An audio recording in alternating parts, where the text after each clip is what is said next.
The National Environmental Policy Act, also known as NEPA, is an environmental law that established the decision-making process that agencies must follow prior to the design and construction of transportation projects using federal funding or requiring federal approval.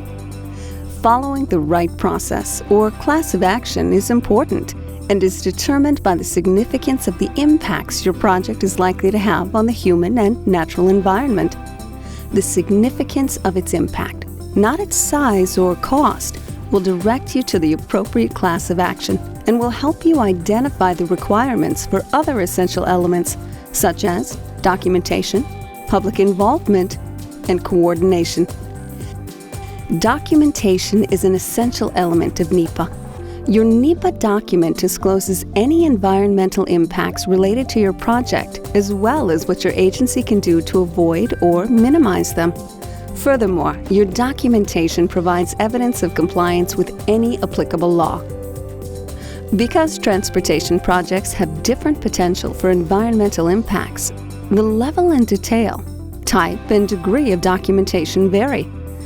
Typically, during the initial coordination meeting with your State Department of Transportation, your DOT, analysis and documentation requirements are determined. The requirements are fluid, and as you progress through the project and learn more about its potential impacts, you may find that some activities are necessary while others are not. Broadly speaking, the necessary documentation includes technical studies, such as for impacts to endangered species, wetlands, or historic properties, correspondence related to impacts to public property or lands, and descriptions of public involvement activities, including efforts to disclose project information to the public. Formal NEPA documents are also needed if your project requires an environmental assessment or environmental impact statement. To illustrate these requirements, let's see what is needed for a Bikepath proposal, one that requires the acquisition of 30 feet of land from the edge of a county park. In a meeting with personnel from the state DOT and the Federal Highway Administration, the parties agree that the impact to the park is expected to be minimal, but review is needed to confirm that assumption. The final project file includes technical studies regarding endangered species and details supporting the de minimis finding concerning the minimal use of the parkland. Here is a different project, one for a proposed roadway realignment that borders wetlands and will displace an old farmhouse.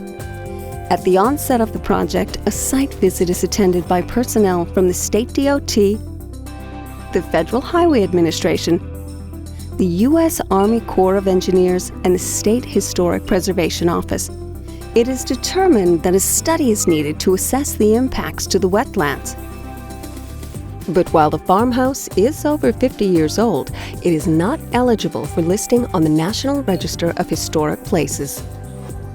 This project's file also includes coordination efforts with the U.S. Army Corps of Engineers due to adjoining wetlands, a property map that shows no public parks in the project area, a SHPO letter verifying that the farmhouse is not eligible for listing, a copy of a direct mailer sent to area residents inviting them to attend a workshop on the proposed project, and a printout from a website that provides additional ways area residents can provide comments about the effects of the project. As we have just seen, the necessary documentation supporting technical studies, interagency coordination, and public involvement depend on the project's potential for environmental impacts. There are also specific requirements for the documentation and timing of Section 4F property approvals, such as parks, recreation areas, wildlife refuges, and historic sites. Your state may have additional requirements. When using federal aid funds for a project, the NEPA and other environmental regulations must be followed. Your state DOT can help determine the likely significance of your project's environmental impacts and may provide technical assistance to prepare appropriate documentation.